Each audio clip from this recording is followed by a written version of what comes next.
This is CGTN, China Global Television Network.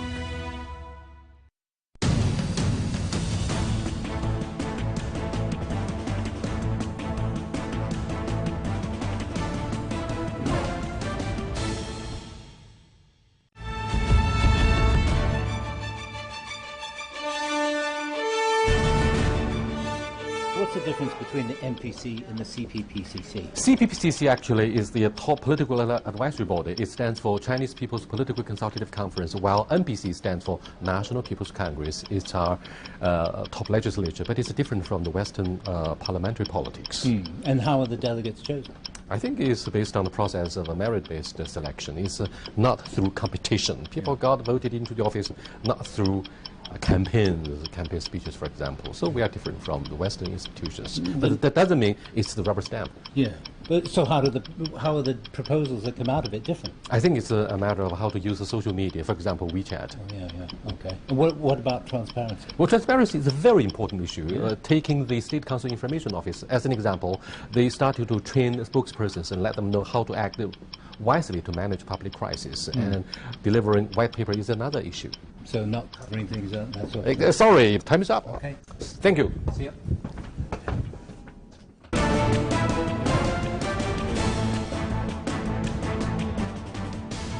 Beginning on March the 3rd, over 2,000 members of the Chinese People's Political Consultative Conference National Committee will discuss major issues concerning China's development over the next 10 days. Not surprisingly, some observers in the West have argued over the years that China will always be held back by its lack of democracy. But Chinese leaders have long vowed to promote consultative democracy in their own way. To discuss the many issues related to the CPPCC's annual meeting and consultative democracy in China, I'm happy to be joined in the studio by Professor Jia Qingguo, a member of the Standing Committee of the 12th CPPCC. Well, this is a major event of the Chinese political life. It's a time when Chinese people expect their representatives to make recommendations, proposals to the Chinese government for the improvement of the policies that affect their lives. Yes, indeed, it's part of our decision-making process through political consultation. And we are also joined here by Mr. Wang Huiyao, a counselor for China's State Council. I think this conference is really in time because every year you hold at March is a really great political process, particularly for China, and over 2,000 members deliberate and discuss and make recommendations, which is crucial in Chinese political life. We'll also be joined by Fraser Cameron, director of the EU Asia Center in Brussels via satellite. That's our topic. This is a dialogue. I'm Yang Rui.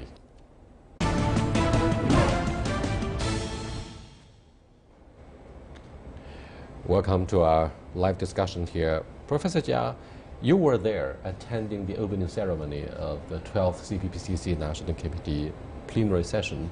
What were the most impressive points in the keynote presentation by Yu Zhenshen, chairman of CPPCC?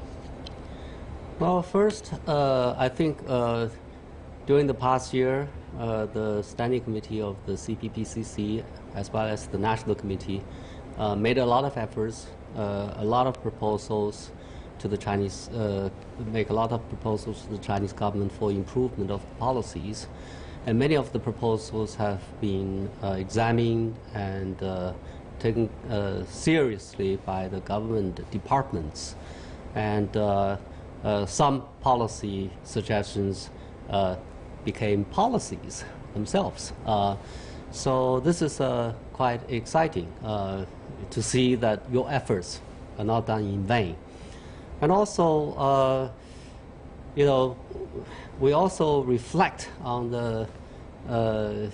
this so-called Chinese type of democracy, a deliberative democracy, a process in which people, representatives from all walks of life in the Chinese society come together on an annual basis to deliberate on national policies, to make recommendations and policy proposals to the Chinese government. It's in substance, it creates a real changes on the ground. But what were the major points that impressed you most, such as fighting corruption, poverty alleviation, reform of the SOE, or financial risks, RMB issues, or a trade war possibly with the United States? What were those that you think might be very interesting for our discussion here? Well, I think one of the aspects of the proposals were about the economy, how to improve the economy. We have a lot of economists, members of the CPPCC, and also people, well, this is the thing that was the focus of the CPPCC National Committee last year. The members made a lot of proposals as to how to improve, how to implement the 5-year plan. And also, I think a lot of efforts were made to come up with proposals to address the problem of education. I think there are always a lot of so Harry, what do you think of the keynote presentation itself? Well, I think it's quite well done, actually. This afternoon at Great Hall of People, I was there sitting through. I think Chairman Yu Zhenshen made almost 1 hour speech on that, and he gave a lot of overall summary of CPPC's work last year, and also looking for the future of this year, the task to be done. I think the point that he gave me most impression is that he talked about the new 13th five-year plan, that how CPPCC has done a lot of work to really cope with that. For example, he has actually said there was about 92 times that they have conducted comprehensive studies and conference, and then the CPP vice chairman have taken 62 missions. In inspection mission into different parts of China. So there's an issue about, as you said, poverty alleviation was one of the key points he mentioned a lot. And also he said the CPPC should strengthen the research and study, so to make a better recommendation and a better consultative democracy, and also better recommendation to the government. And also he emphasized CPPC is not a part of the government, but then it's really an advisory body that should play a more important role in terms of safeguard the scientific and democratic decision making, and also to promote the democratic decision making in China. And so, of course, he covered many other issues too, as like international issues, Hong Kong, Taiwan, domestic, and supply side economy, as Professor Zhang mentioned. I'm afraid overseas media paid an awful lot of attention to the economic transformation, which was very difficult in Dongbei, the 3 northernmost provinces, Heilongjiang, Jilin, and Liaoning, where heavy industry was the product of the first 5-year plan since the founding of the PRC, as well as medical care and poverty alleviation. So why do you think what we call the Chinese equivalent of the Rust Belt in the 3 northern provinces generated so much attention, and particularly for CPPCC? And in fact, some fact-finding tours were organized by the CPPCC to figure out what can be done to help the economic recovery in the 3 provinces where there has been a lot of there are a lot of people who have been made redundant. Yeah, the economic slowdown is expected because of the restructuring of the economy. And also, probably there are also problems with regard to how to manage the economy, how to promote the economy by the local government. So this is a big problem because it affects life of millions of people in the Northeast. So the CPPCC National Committee regard this as a major issue that it should focus on. So it sent a lot of people there to study the problem, and also on all kinds of aspects, technology, economy, environment, or whatever, and made a lot of proposals on the basis of the investigation fact-finding trips. So these became issues for the government to take, central government and local government to take very seriously. Thank you very much. We are also joined on the phone by Mr. Fraser Cameron, a policymaker and famous scholar in Brussels. Let's turn to him for his comments on the opening ceremony of the CPPCC that took place this morning, Beijing time. Hello. Hi. Hi. What do you think of the policy speech by Mr. Yu Zhensheng? Well, I think it pushed all the right buttons. I think he has to get the message out that the party is in control, knows where it wants to go in a difficult international environment and also in a changing domestic environment. And this was essentially the key message leading up to the party congress in the autumn. As a CPPCC member, Professor Jia, what are your duties? Are you going to submit any proposals at the CPPCC session? Well, my duties include participation in the discussion, coming up with ideas as to how to improve a situation. For example, in education, in foreign policy, since I'm a student of international relations, and also write up proposals to make specific proposals as to how to change a certain area of government policy. This year, I plan to write a proposal on revising the labor law, okay? Because I believe that the existing labor law has some defects that need to be corrected. So this is one thing that I hope to do. Another thing I'm planning to do is to write a proposal with regard to rationalizing and improving existing rules at different levels, including laws, regulations. With the anti-corruption campaign, now we have to do things according to the rules. Okay? But many of the rules are not good enough. Okay? So we need to fix them so that we can do things in a legally, and we can make things happen without running into the problems. Yes, indeed, in a society which is characterized, particularly its governance, is characterized with the rule of law. People need to learn how to comply with the rules, and how to write the rules becomes an issue, even for the relationship between the United States and China. Let me cross over to Fraser Cameron for his observations about why it is a little bit difficult for the international society, particularly Americans, to accept China, since President Obama said in one of the presidential debates for the second term that unless China is following up the rules, China will be the adversary of the United States. Do you think Europeans hold much the same opinion?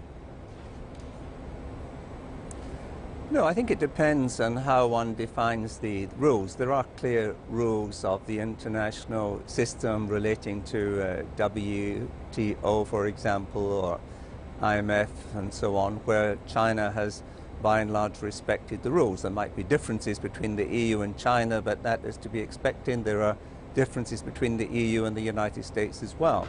Where there are bigger differences, I think, is in the willingness of China to take on greater security role. I think gradually China is doing this, for example, bringing up a standby force for UN peacekeeping. But we have still slightly different concepts of how to deal with international governance, although the differences are narrowing. Well, President Xi Jinping delivered a policy speech at Davos. It immediately drew a lot of repercussions from Europeans and from Americans. What do you think of the alleged Chinese leadership in the absence of the U.S. government, since President Donald Trump seems to beat a retreat from free trade? What do you think? Well, it's still too early to say definitively what the Trump administration approach will be. The Europeans are just as concerned as China about some of the noises so far coming from Washington. The America First and the emphasis on bilateral as opposed to multilateral deals is something that concerns Europeans quite a bit. I think this is, however, the opportunity for the EU and China to work together to firstly shore up the multilateral system, but also to move ahead with their own bilateral deals. We have the EU-China bilateral investment treaty negotiations, which are very important. We'll be having a summit before the summer here in Brussels, another opportunity to move the relationship forward. So I think the EU and China can now really position themselves as two of the strongest pillars of the multilateral system, whilst we both have to wait and see exactly what the United States will do under Trump. But a consensus seems to have been reached between China and the rest of the world that unless China can project its own soft power, it will be difficult for China to assume real world leadership. But those are the questions we're going to address after we take a look at my friend circles on the WeChat concerning public opinions on some of the most important issues and the deliberation during the process of the CPPCC. So let's take a look. Hi, I'm among 800 million users of WeChat and have been on this most crazy social media networking every day. Dynamic interactions here in the friend circle are actually based on trust, privacy, and the readiness to share one's thoughts, feelings, and fun. The pull and the push of the Lianghui agenda invites discussions on very sharp social and world issues. Please join me in pursuing this very intellectual pleasure.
CGTN shows you more, providing a fresh global voice you can trust. And a different look at the world you won't find anywhere else. We offer unparalleled coverage of Asia, Africa, and Latin America. We present diverse perspectives on news and newsmakers from around the world. We want to engage our viewers with stories that represent the complete picture. We want to share with you ideas that matter to us all. The stories, the people, the issues. A new and balanced perspective. CGTN. See the difference.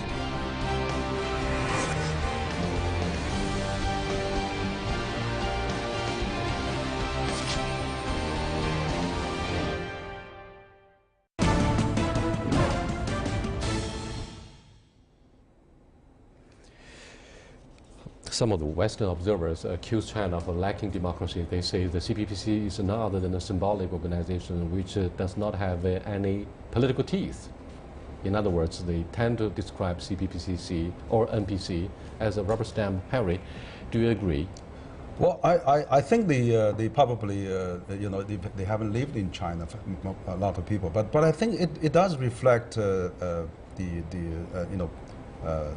kind of democratic process, because you see there's 2,000 members at the national level, and then there's at the provincial level, municipality level, the county level. So out of all those levels, all levels of CPPCC were actually gathered by the elites, by the scholars, by the business people, by the government officials, by all kind of people. So they actually representing the collective opinion. So they can make proposals, they can make different voices and thinking. That's kind of called the consultative conference, consultative democracy. So I think that does reflect one kind of democracy. I'm not saying it's probably not a completely Western style, but it's still one kind of style. So that kind of style so far looks like it still works, because it avoided a lot of time in debating, a lot of time in inefficiency. It may be sometimes not perfect, but I think it does actually form the consensus, stimulate the people, carry the policy towards the end, and also serve as a balance and checks for the power. So that actually has its merits, I think, in the Chinese political system, and it has been tried for many years. And also, you see, actually, it's gathered so many people, so many elites, so many bright people into this circle, and that they all thinking of how to make this country great again. And so when they all air their voices into different capacity, in different proposals, I think the government have a lot of choices to make from.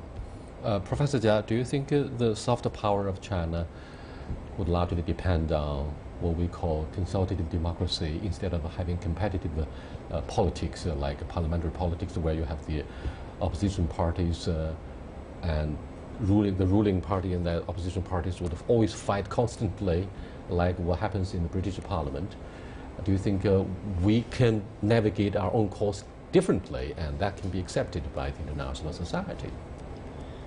I think there are pluses and minuses for both systems. But I think probably the Chinese system fits the Chinese situation better. China is a developing country undergoing tremendous and fundamental changes. Okay. During this period of time, we need political stability. We need to carry out long-term strategic plans overriding specific established interests. Okay. So we need this kind of organization to play a positive role, to play a constructive role, to push Chinese development forward. Okay. In a more advanced society, developed society, the situation is quite different. You don't need fundamental changes. Okay. Democracy is a very conservative political arrangement. It's supposed to serve the established interests and make evolutionary changes. Okay, so and it's the major issue at that stage is distribution rather than change, fundamental change. So maybe that kind of system is fit for a more developed society. So maybe when China becomes a more developed society, China may introduce some of the more competitive arrangement. Thank you very much. Let me turn to Fraser Cameron. Hello. With the Brexit and the rise of populism across the Atlantic Ocean, many critical observers say that liberal democracy in the West is being eroded, and therefore the strength and example of Western competitive democracy has been seriously undermined. At the same time, autocracy cannot be 100% negative. This is the conclusion of some of the conservatives here in China. They even hail the end of liberal democracy, very much like what Francisco Fukuyama said in his The Last Man and the End of History, in which he hailed the end of history. and he hailed the advent of a liberal democracy. It seems both have gone to extremes in their prediction. What do you think? Well, we certainly are not seeing the end of history. We're seeing, I think, a serious crisis in terms of liberal democracy after what happened in the UK with Brexit and with Trump. I mean, some of my Chinese friends talked about democracy, and I think, you know, you could tend to agree with them after these events. But I think every political system represents a certain stage in a country's development, and it may well be that at present this is the political system for China is the one that suits China more.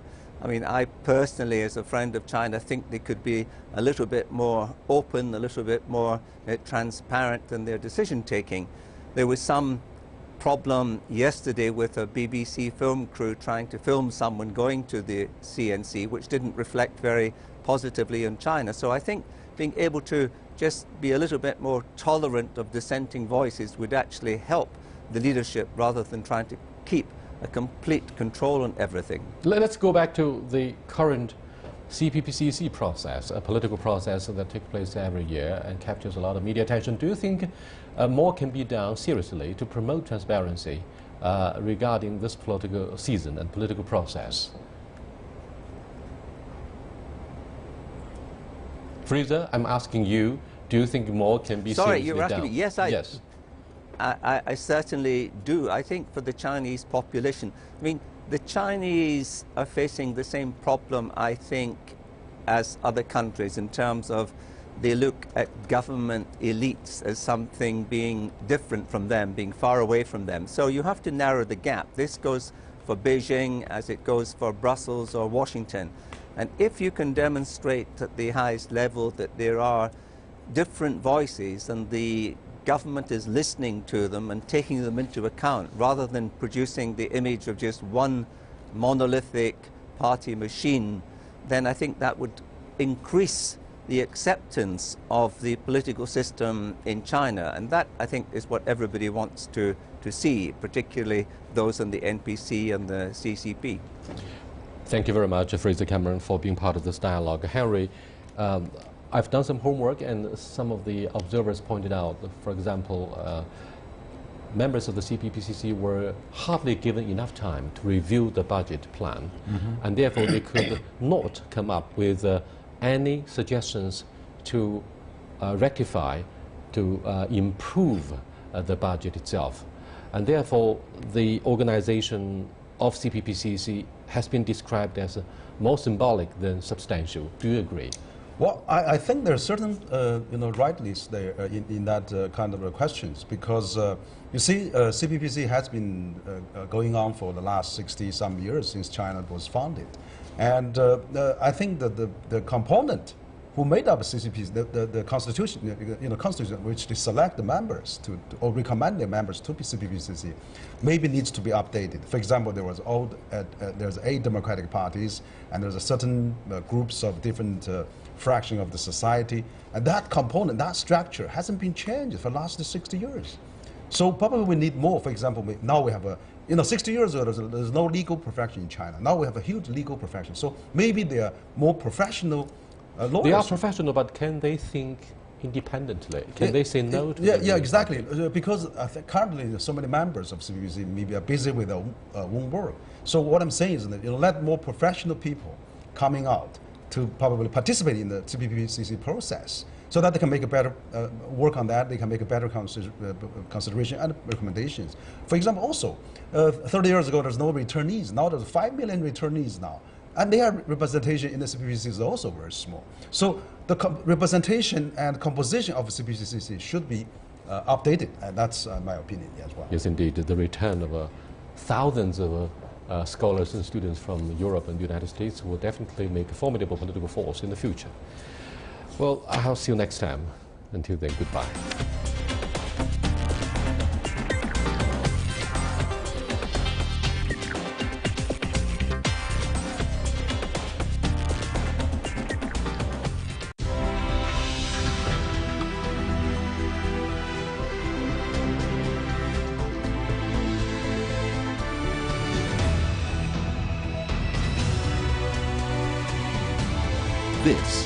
CGTN, China Global Television Network.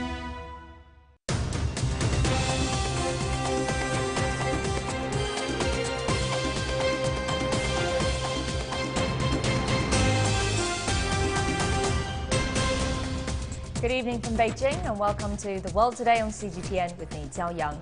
South Korea's Prime Minister Hwang Kyo-an has stated once again that deploying the American THAAD missile defense system is necessary to protect his country from nuclear threats from the DPRK. Leading experts have repeatedly questioned that assessment. They say the estimated maximum range of THAAD missiles reaches only 200 kilometers and doesn't even cover the capital Seoul. THAAD's radar system, on the other hand, can monitor areas up to 3,000 kilometers away and peer deep into territory controlled by the DPRK, as well as Russia and China. South Koreans have held